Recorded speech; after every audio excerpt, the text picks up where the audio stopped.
Assalamualaikum warahmatullahi wabarakatuh. Pada hari ini kita akan mempelajari tentang keseimbangan lingkungan, di mana keseimbangan lingkungan itu dapat terwujud apabila terjadi keselarasan dan keseimbangan antara komponen biotik dan abiotik. Nah, apabila terjadi gangguan pada kedua komponen tersebut, maka keseimbangan lingkungan akan terganggu. Nah, sebelumnya di sini ada perbedaan antara pengertian dari lingkungan dengan keseimbangan lingkungan. Kalau untuk lingkungan, itu adalah segala sesuatu yang ada di sekitar manusia, mempengaruhi perkembangan kehidupan manusia. Sedangkan keseimbangan lingkungan itu adalah kemampuan lingkungan dalam menjaga kestabilan kehidupan di dalamnya. Nah, di sini ada peta konsep tentang keseimbangan ekosistem atau bisa juga disebut dengan yang namanya lingkungan. Sejauh ini kita ketahui ada dua jenis faktor yang menyebabkan perubahan keseimbangan di dalam ekosistem, yakni faktor alami dan faktor manusia. Untuk faktor alami yang menyebabkan perubahan keseimbangan lingkungan itu adalah peristiwa alam. Peristiwa alam yang ada yang menimbulkan bencana disebut dengan yang namanya bencana alam.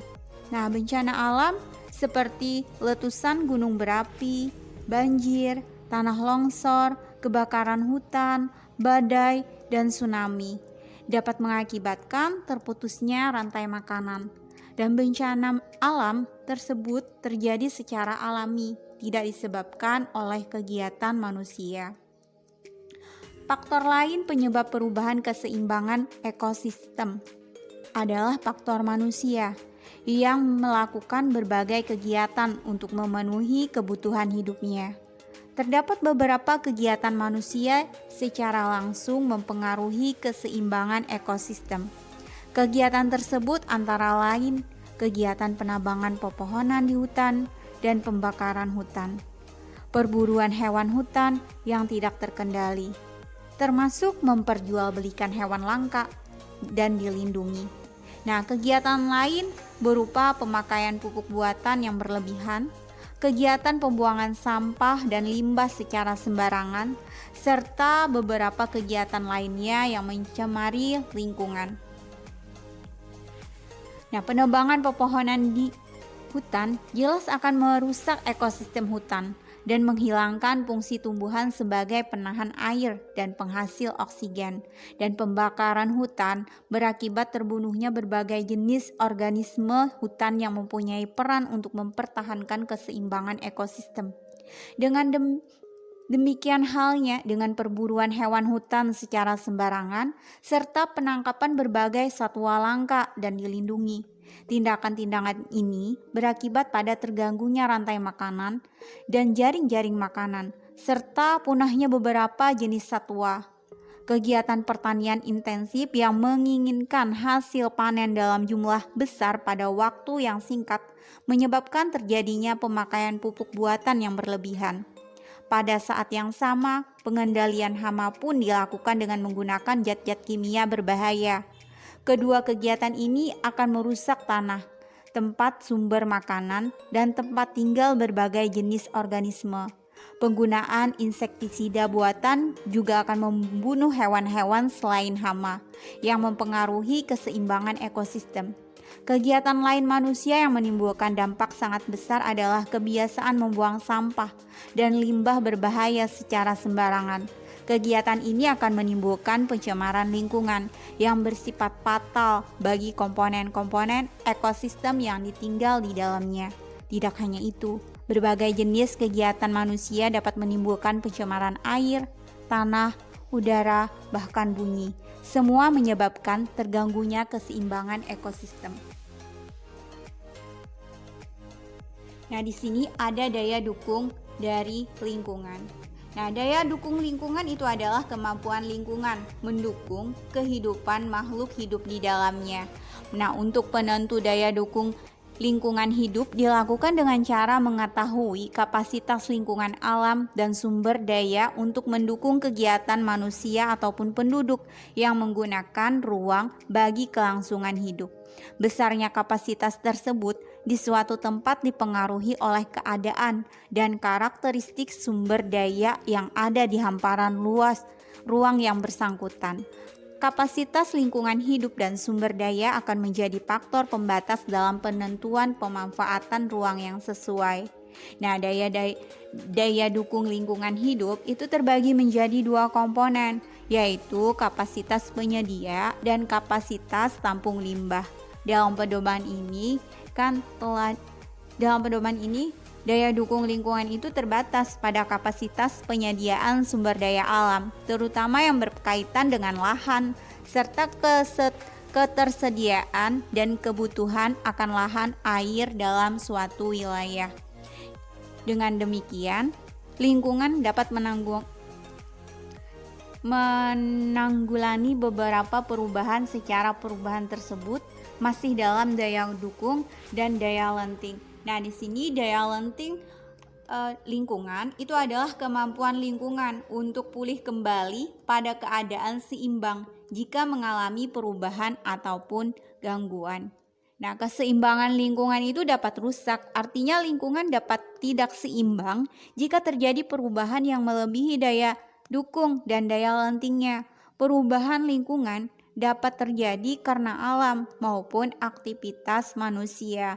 Nah, daya lenting itulah suatu sistem untuk kembali lagi ke kondisi awal atau semula setelah mengalami gangguan, baik itu dengan cara bertahan ataupun beradaptasi dengan perubahan. Nah, di dalam suatu ekosistem, di mana pada kasus ini kan ekosistem tumbuh karang itu membutuhkan suatu sistem yang dinamakan dengan sistem daya lenting yang dapat membuat ekosistem tersebut ketika mendapatkan gangguan dari luar yang menyebabkan kesehatannya terganggu dapat bertahan dan pulih kembali sehingga saat ekosistem tersebut dapat kembali normal. Nah, ada dua komponen di dalam daya lenting tersebut. Ada kemampuan menyerap atau menahan dampak tekanan, ada juga yang disebut dengan yang namanya kemampuan untuk pulih. Nah, ada suksesi, di mana suksesi ini adalah proses perubahan komposisi spesies dalam suatu komunitas biologi akibat adanya gangguan komunitas tersebut. Dengan kata lain, suksesi itu adalah proses pemulihan struktur komunitas oleh lingkungan akibat dari alam maupun dengan campur tangan manusia. Nah, suksesi ini dibagi menjadi 3. Ada yang primer, sekunder, dan komunitas klimaks. Untuk primer itu adalah proses perubahan komposisi komunitas yang terjadi pada suatu kawasan yang pada mulanya hampir tidak ada kehidupan. Nah, organisme pioner atau spesies pioner, organisme yang mampu tumbuh pertama kali dan kemudian membentuk suatu ekosistem dinamakan. Kemudian sekunder, suksesi sekunder ini terjadi pada area yang mulanya ada kehidupan tetapi kemudian mengalami beberapa gangguan yang menyebabkan hilangnya komunitas yang ada di area tersebut dan hanya meninggalkan tanah yang tetap utuh. Komunitas klimaks itu merupakan komunitas yang dihasilkan dari proses suksesi. Nah, ini adalah gambar dari suksesi primer, di mana kan gunung berapi meletus dan mengeluarkan magma. Nah, magma itu merupakan batuan cair yang bersuhu tinggi dan sebagai asal dari semua batuan beku. Daerah-daerah yang dilewati magma mematikan seluruh organisme dan setelah magma membeku akan membentuk suatu batuan. Nah, lumut dan lichen tumbuh di batu sehingga dapat memecahkannya. Pecahan batu ini bersama dengan tumbuhan yang mati membentuk lapisan tanah. Lapisan tanah inilah yang dimanfaatkan untuk pertumbuhan rumput. Dan rumput dan tumbuhan tinggi tumbuh subur. Spesies itu akan terus berganti dengan spesies baru sehingga secara bertahap. Nanti tumbuhan yang berganti dari semak belukar rendah ke semak belukar tinggi, kemudian diganti oleh perdu. Nah, perdu nanti digantikan oleh pepohonan yang berukuran pendek seperti pinus, kemudian pepohonan berukuran tinggi. Tumbuhan yang berukuran pendek nanti akan kalah bersaing terhadap sumber cahaya dengan tumbuhan yang lebih tinggi, sehingga pertumbuhan dan perkembangannya akan terhambat dan terjadinya kematian. Tumbuhan ini akan digantikan dengan tumbuhan tingkat ukuran dan ketahanan yang lebih tinggi. Nah, ini juga ada gambar dari suksesi sekunder. Bisa kalian perhatikan sendiri dari area yang terkena gangguan, herba, semak, tanaman yang tinggi, dan baru komunitas klimaksnya. Yang ada pun dampak eksploitasi yang berlebihan terhadap ekosistem. Yang pertama adalah fragmentasi dan degradasi habitat. Kalau fragmentasi habitat itu kan sebuah proses perubahan lingkungan yang berperan penting dalam evolusi dan biologi konservasi. Tapi kalau degradasi itu proses penurunan kualitas. Jadi degradasi habitat adalah proses penurunan kualitas habitat atau tempat tinggal makhluk hidup tertentu. Contohnya degradasi itu misalkan abrasi air laut di pantai. Kalau fragmentasi kan bisa dirubah dari, contohnya itu kan dirubahnya hutan menjadi daerah peternakan dan lain-lain, sehingga daerah hutan menjadi terpisah atau terbagi-bagi. Yang kedua adalah terganggunya aliran energi di dalam ekosistem. Nah, kita ketahui sendiri kan bahwa aliran energi dalam ekosistem itu adalah perpindahan energi dari tingkat tropik ke tingkat tropik berikutnya. Aliran energi merupakan rangkaian urutan pemindahan bentuk energi satu ke bentuk energi lainnya. Dan pemindahan energi tersebut dapat dimulai dari produsen ke konsumen dan berikutnya. Yang ketiga adalah resistensi beberapa spesies yang merugikan. Nah, ini penggunaan pestisida dan antibiotika yang berlebihan untuk membunuh populasi organisme yang merugikan dapat menyebabkan munculnya populasi organisme yang kebal terhadap pestisida dan antibiotik tersebut. Nah, yang kelima itu adalah introduksi spesies asing. Introduksi spesies itu adalah masuknya spesies dari suatu ekosistem ke ekosistem lainnya. Contohnya nih, misalkan yang positif, penanaman padi untuk kebutuhan manusia. Negatifnya, masuknya hama pada suatu tanaman. Yang ketujuh itu adalah terganggunya daur materi di dalam ekosistem.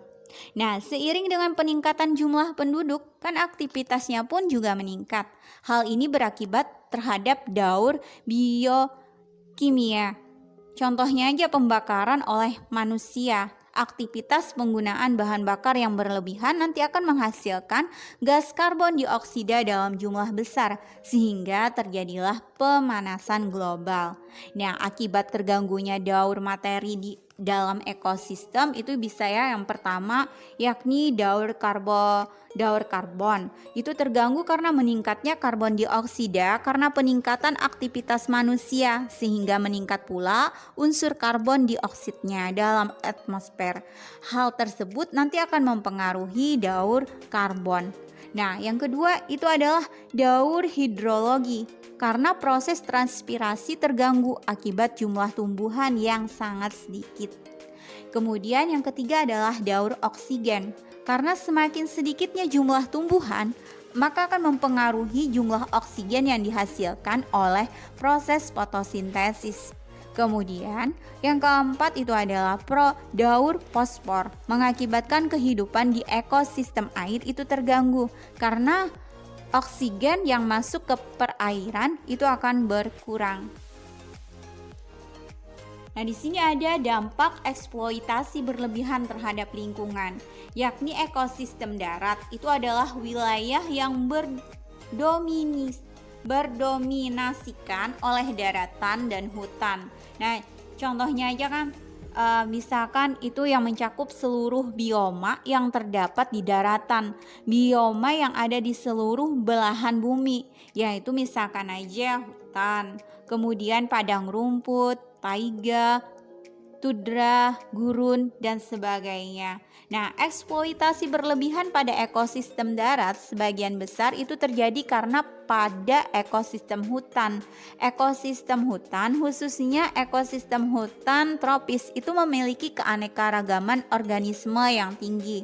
Di dalamnya terdapat berbagai macam organisme yang masing-masing memiliki peran penting bagi keseimbangan ekosistem. Selain itu, di dalam ekosistem hutan terdapat berbagai macam potensi yang bermanfaat bagi kesejahteraan manusia. Contohnya beberapa tanaman obat yang bermanfaat bagi kesehatan terdapat di alam hutan. Salah satu peran penting keberadaan hutan bagi organisme di bumi yakni keberadaan pohon-pohon dan tumbuhan lain yang dapat menyediakan gas oksigen bagi organisme di dunia. Nah, sejalan dengan banyaknya manfaat yang dihasilkan dari ekosistem hutan, maka semakin banyak juga manusia menggunakan sumber daya hutan untuk kesejahteraan hidupnya. Kemudian dampak eksploitasi berlebihan terhadap lingkungan itu biasanya pada ekosistem akuatik. Tipe ekosistem yang sebagai lingkungan fisiknya didominasi oleh air.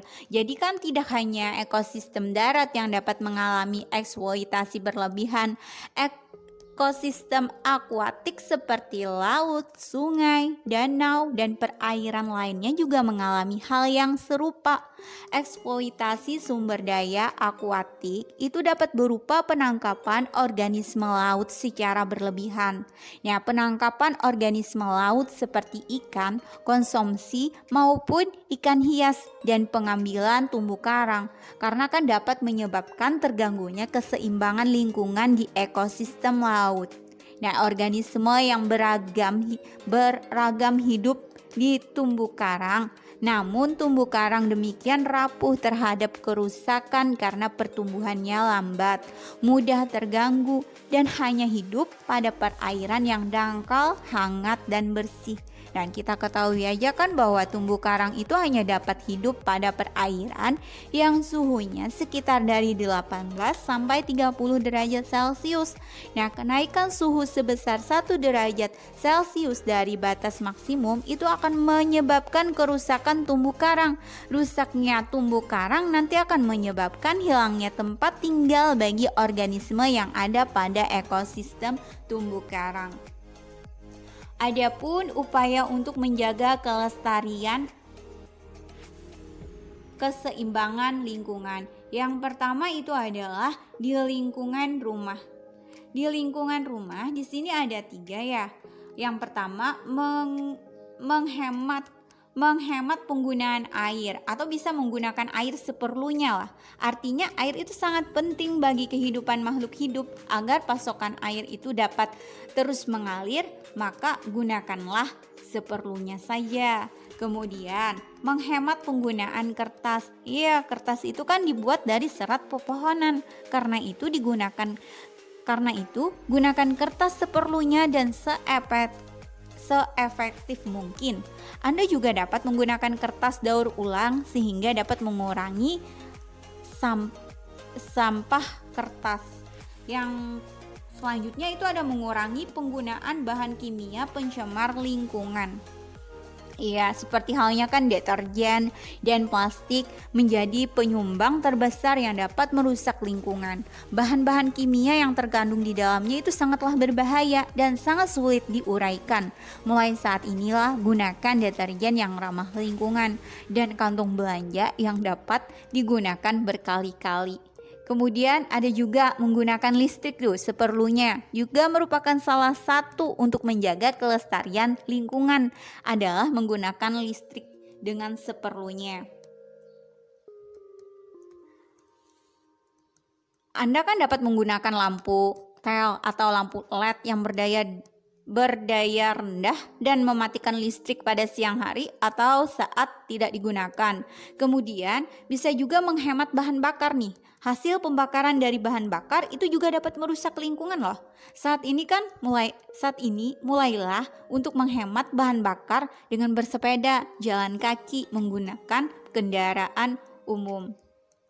Kemudian bisa juga tuh kalian memisahkan sampah sebagai upaya menjaga kelestarian lingkungan. Kan Anda dapat memisahkan sampah menjadi sampah anorganik, sampah organik, dan sampah kaca atau logam. Nah, sampah anorganik dan sampah kaca logam itu dapat dimanfaatkan sebagai kerajinan tangan loh. Sedangkan sampah organik juga dapat dimanfaatkan sebagai pupuk kompas. Nah, kemudian ada juga upayanya itu adalah di lingkungan masyarakat. Nah, di lingkungan masyarakat,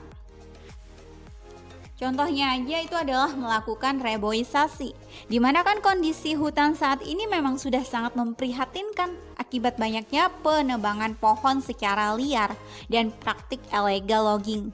Dengan kondisi yang seperti inilah, hutan tidak mampu lagi menyerap air, sehingga terjadilah banjir bandang, erosi, dan tanah longsor. Karena itu, kita harus menjaga reboisasi untuk tetap menjaga kelestariannya.